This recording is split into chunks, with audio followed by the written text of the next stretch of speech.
বসে পড়েছি খাবার থাল সাজিয়ে। আজকে আমি যা যা রান্না করেছি সব শীতের রান্না। আজকে আমি রান্না করেছি সর্ষে পাতার ডাল করেছি, মুগ ডাল দিয়ে। তো দেখো কি সুন্দর, গাজর দিয়েছি, সিম দিয়েছি, সর্ষে পাতা দিয়ে ফাটা ফাটা করে মুগ ডাল রান্না করেছি। আর তার সাথে করেছি কুমড়োর বটি, এই যে কালো জিরের সম্বাদ দিয়ে কুমড়ো বটি, জমে যাবে খাবারটা। তার সাথে বানিয়েছি সর্ষে পাতার বড়া। এই যে আরেকটা বানিয়েছি উলকচুর তরকারি। এই যে উলকচুর তরকারিটা এখানে বলে সুরন, ওর তরকারি বানিয়েছি, খুব ভালো লাগে শীতকালে। আর তার সাথে রেখেছি টমেটোর চাটনি। একটু পাতে যদি মিষ্টি টমেটোর চাটনি না হলে জমে না খাবারটা, বলো। আচ্ছা, আরেকটা, কে ভালোবাসো কাঁচা সর্ষে পাতা?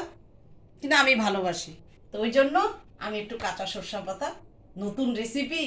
তো শীতকালের সর্ষে পাতা, এখানে তো লাই পাতা পাওয়া যায় না, তো ওই জন্য সর্ষে পাতা ভালো, সাদা ভাতের সাথে ডালের সাথে খেতে ভালো লাগে, স্যালাডের কাজ করে। আজকে আমি এই রান্না করেছি।